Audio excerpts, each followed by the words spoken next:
बिहार सरकार से मैं मांग करता हूँ हम्म। कि नीतीश कुमार जी से और तेजस्वी यादव जी से कब जिसकी जितनी संख्या है उसकी उतनी हिस्सेदारी होनी चाहिए। देश के जितने गरीब मजदूर वंचित शोषित लोग हैं सब समझ गया है कि भाई इतना बाप रे बाप इतना बड़ा घोटाला लोग किए हैं कि 10% होकर पूरी 90% पर लोग राज कर रहा है। लोग के पास इसलिए इतना जगह जमीन सारा संपत्ति है कि ये लोग अंग्रेज के तलवे चाटते हैं। ये जनगणना को लेकर पूरे देश में घमासान मचा हुआ है। कोई लोग विरोध कर रहे हैं तो कोई लोग सपोर्ट कर रहे हैं। बहुत सारे लोग का कहना है कि जो जातियां बनाई थी और जातियों को गिनने में क्या हर्ज है, अब तो गिना गया, देखिए आप कितने परसेंट है और कितने संसाधनों पे आप कब्जा करके बैठे हुए हैं। अगर ये जातीय जनगणना हो गया तो आपके पेट में मड़ोर क्यों हो रहा है, इसी विषय पर बात करेंगे। बात करने के लिए हमारे साथ हैं सुरेश आज़ाद जी, जो आज़ाद समाज पार्टी के बक्सर के जिला अध्यक्ष हैं।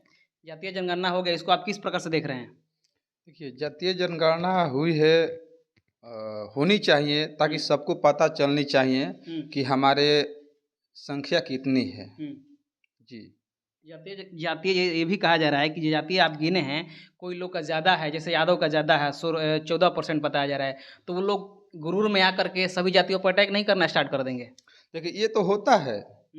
ये इस जाति के लोग इस देश के अंदर जो गरीब है, मजदूर है, शोषित है, जो दलित वर्ग है, उन लोग के ऊपर लगातार इन लोग के द्वारा हमला तो किया ही जा रहा है।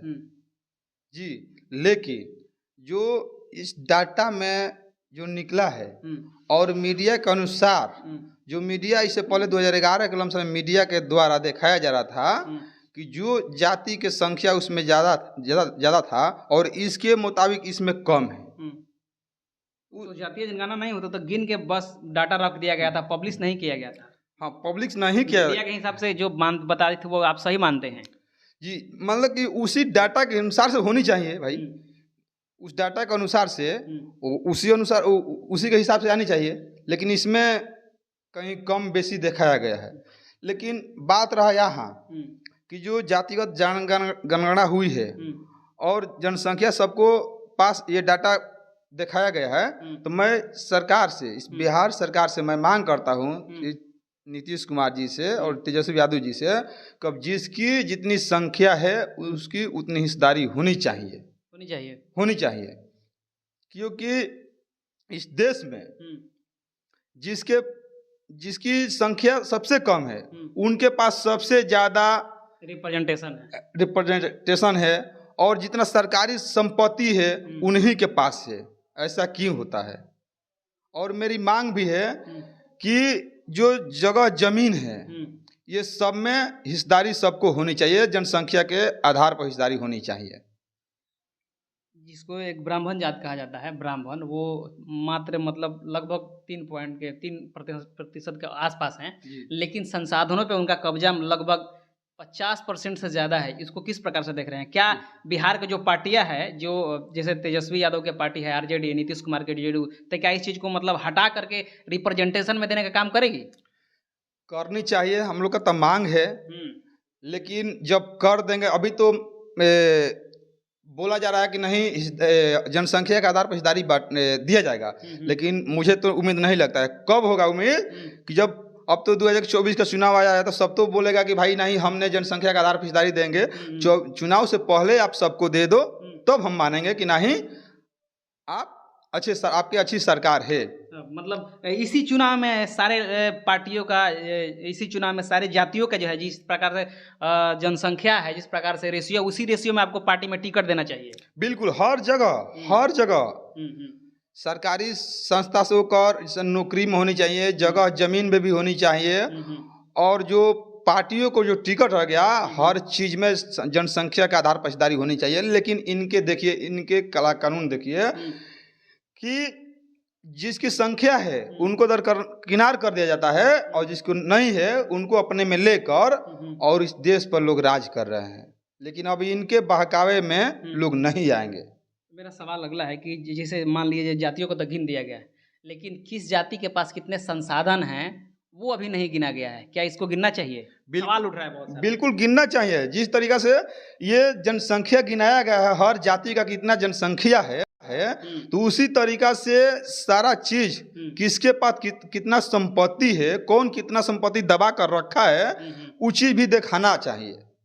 ये चीज दिखाना चाहिए सरकार को, और सबको संख्या के आधार पर जिसकी जितना संख्या है उसको सबको बराबरी का अधिकार उनको देनी चाहिए।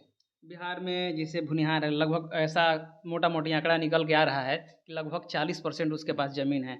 फिर उसके पास ब्राह्मणों के पास 16%, राजपूतों के पास 19%, ऐसा डाटा मतलब आ रहा है मोटा मोटी। उन लोगों का कहना है कि हम लोग के पास जो ये ज़मीन है ये हमारी पुश्तैनी ज़मीन है, इसको हम लोग खरीदे हैं।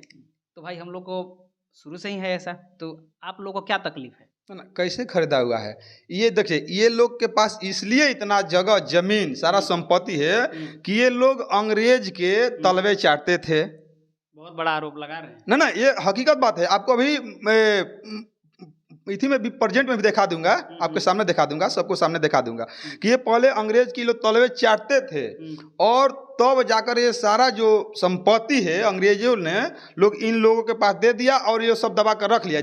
जैसे कि इस देश में अभी बीजेपी की सरकार चल रही है, बीजेपी की सरकार चल रही है, और जो बीजेपी के तलवा चाटता है उसी को बीजेपी ने सारा संपत्ति है, सब मतलब सब संपत्ति, सब संसाधन दे चुकी है।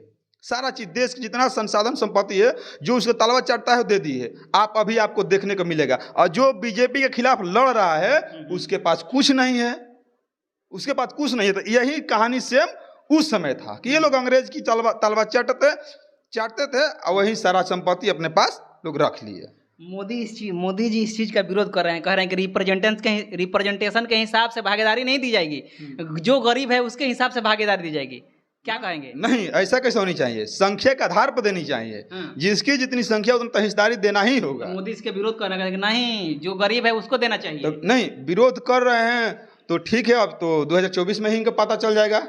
2024 में मोदी को पता चल जाएगा, और इस देश के जितने गरीब मजदूर वंचित शोषित लोग हैं सब समझ गया है कि भाई इतना बाप रे बाप इतना बड़ा घोटाला लोग किए हैं कि 10% होकर पूरी 90% पर लोग राज कर रहा है। ये चीज सबको अब दिखनी चाहिए कि ये चीज अब नहीं होनी चाहिए, इसको अब बदलना है कि वोट हमारा राज तुम्हारा नहीं चलेगा, नहीं चलेगा। ये चीज 2024 में होगा। एक आखिरी सवाल, बिहार में जातीय जनगणना हो गया और मांग हो रहा है कि यूपी में भी हो, पूरे देश में लागू हो। क्या देश में होना चाहिए पूरा जातीय जनगणना? बिल्कुल होनी चाहिए, पूरे देश में जातीय जनगणना होनी चाहिए।